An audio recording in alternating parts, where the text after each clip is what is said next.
Hello friends, welcome back to my channel. आज मैं बात करने वाली हूँ केजीएफ चैप्टर 1 मूवी के बारे में।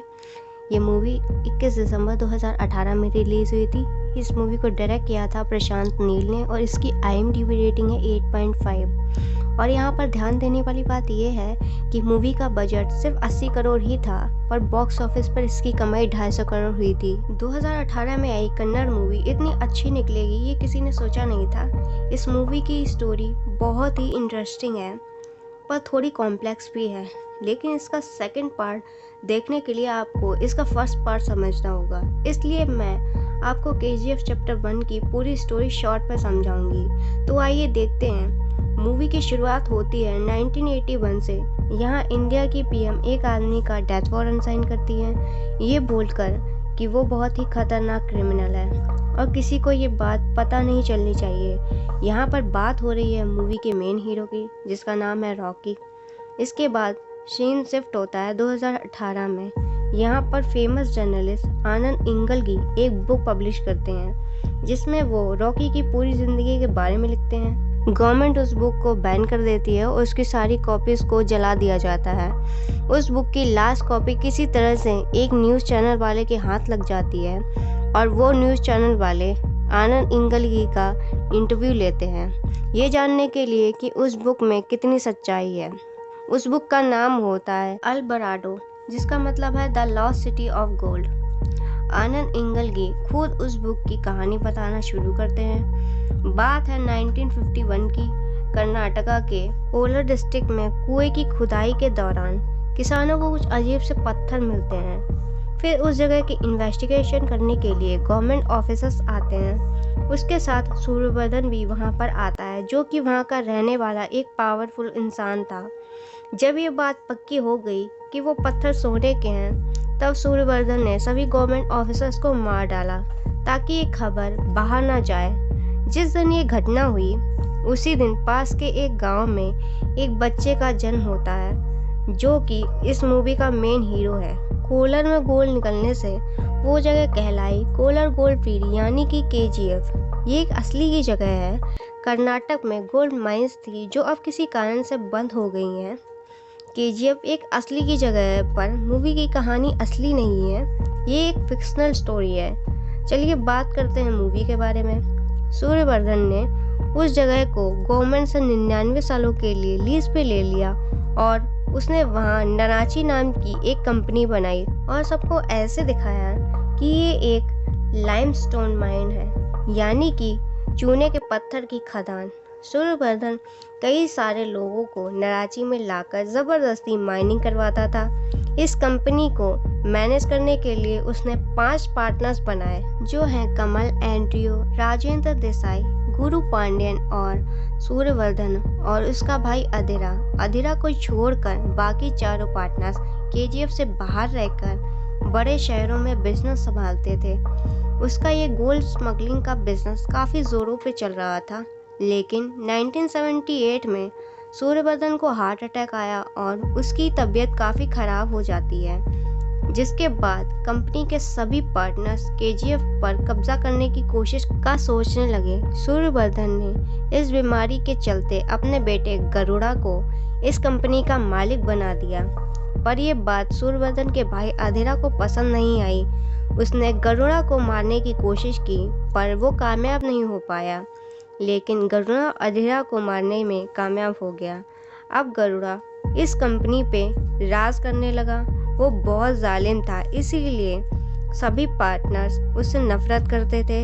ये सब तो हुई बाकी के कैरेक्टर्स की बात। अब बात करते हैं मूवी के मेन हीरो रॉकी की। रॉकी का असली नाम था राजा कृष्ण अप्पा बैरिया। उसकी माँ एक विधवा और बहुत ही गरीब थी। जब राजा 10 साल का था तब उसकी माँ बीमारी की वजह से मर गई। लेकिन मरने से पहले उसने अपने बेटे से एक प्रॉमिस लिया था कि उसे बड़े होकर बहुत अमीर और ताकतवर बनना है, ताकि वो खुद भी अच्छी तरह से जी सके और दूसरों की भी मदद कर सके। इस प्रॉमिस को पूरा करने के लिए राजा मुंबई चला गया और उसने अपना एक नया नाम रखा, रॉकी। वहाँ उसने अपनी हिम्मत से डॉन शेट्टी का दिल जीत लिया और उसके लिए काम करने लगा। धीरे धीरे रॉकी काफ़ी ताकतवर बन गया था। वो अच्छे लोगों के लिए बहुत ही अच्छा था और बुरे लोगों के लिए बहुत बुरा। वो डॉन शेट्टी का खास आदमी बन गया था। मुंबई में गोल्ड स्मगलिंग का पूरा काम संभालने लगा। रॉकी दूर दूर तक बहुत फेमस हो गया। 1978 में शेट्टी का बॉस एंड्रियो, जो केजीएफ के पार्टनर्स में से एक था, वो रॉकी को एक काम सौंपते हैं। काम पूरा करने के बदले पूरी मुंबई ऑफर करते हैं। काम करने के लिए रॉकी को बेंगलोर जाना पड़ेगा।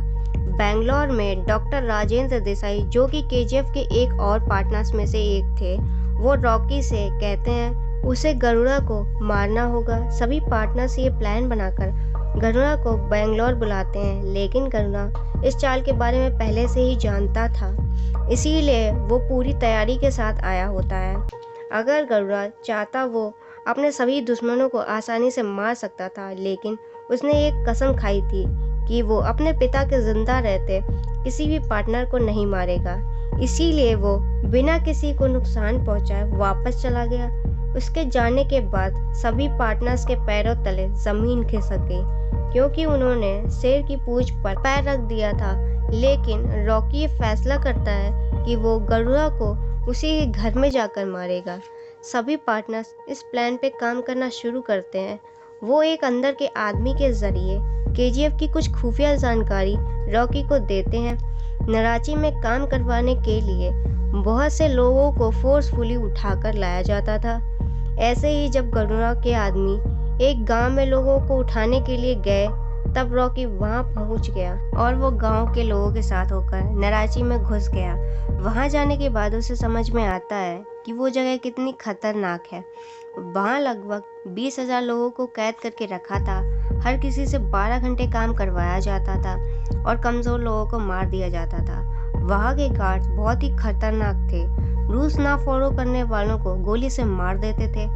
नराची में माइनिंग एरिया से थोड़ी दूर पर गरुड़ा का आलीशान घर था, जहां उसके पिता और उसके भाई उसके साथ में रहते थे। इस घर की सिक्योरिटी बहुत ही मजबूत थी, कोई भी यहाँ आसानी से नहीं आ सकता था। रॉकी ने नराची में रहकर पूरा मुआयना कर लिया था। उसने गरुड़ा के घर तक पहुंचने का रास्ता भी ढूंढ लिया था। अब वो मौके की तलाश में था। वहां रहते हुए उसने कई लोगों को मरते हुए भी देखा था। पहले तो वो चुप रहा, लेकिन एक दिन जब वहां के गार्ड्स एक अंधे बूढ़े आदमी को मारने ही वाले होते हैं, तब वो खुद को रोक नहीं पाता है। वो उस बूढ़े को बचाने के लिए तेज गार्ड को मार देता है और वो सबकी नजरों में हीरो बन जाता है। रॉकी उन तेज गार्ड की बॉडी को जलाकर अपने लोगों को सिग्नल भेजता है कि अब वो पूरी तरह से तैयार है।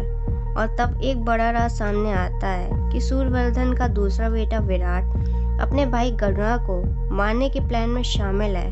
विराट अपने भाई से बिल्कुल अलग था और वो दिल का अच्छा था।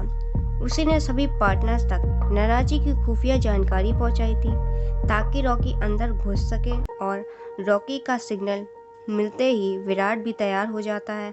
लेकिन गार्ड्स की गैर मौजूदगी और उस बड़ी सी आग को देखकर गरुड़ा के लोग भी सतर्क हो जाते हैं। वो चेकिंग के लिए उस जगह पर जाने लगते हैं। तभी विराट उनका ध्यान भटकाने के लिए अपने पिता को मार देता है। सूर्यवर्धन की मरने की खबर सुनकर सब लोग वापस लौट जाते हैं और रॉकी बच जाता है। गरुड़ा अपने पिता का अंतिम संस्कार करने के बाद तय करता है वो काली पूजा के बाद सबकी खबर लेगा।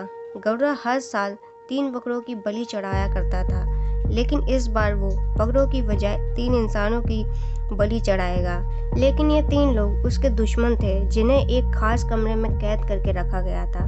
जब गरुड़ा पूजा करने निकलता है, तब रॉकी सबसे छिपकर उस कमरे तक पहुंच जाता है जहां पर उन 3 लोगों को रखा था। रॉकी उनमें से एक आदमी को मारकर उनकी जगह ले लेता है। फिर इन 3 लोगों को पूजा में लाया जाता है। इस पूजा में नराची के सभी गार्ड्स और सभी काम करने वाले लोग थे।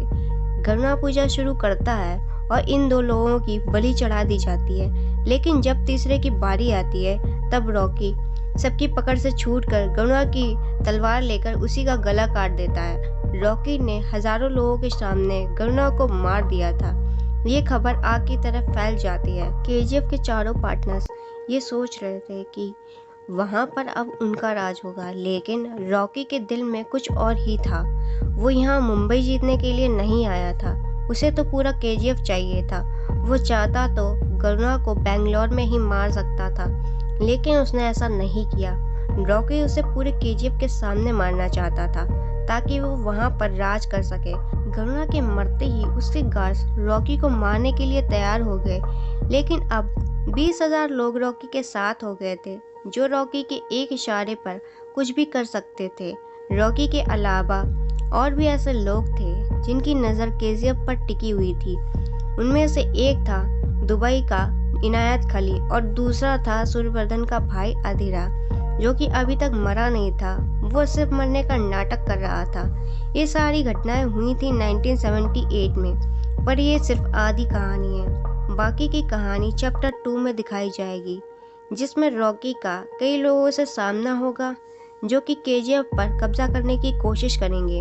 पार्ट 2 में ही हमें पता चलेगा कि क्यों पीएम ने 1981 में रॉकी को मारने का ऑर्डर दिया। चैप्टर 2 में अधीरा को रोल करने वाले हैं संजय दत्त और पीएम का रोल करेंगी रवीना टंडन। इसके बारे में आपका क्या सोचना है, कमेंट करके ज़रूर बताएं। दोस्तों, आज के वीडियो में बस इतना ही। आशा करती हूँ आपको ये वीडियो पसंद आया होगा। अगर आया है तो इसे लाइक, शेयर, सब्सक्राइब ज़रूर करें। Thank you.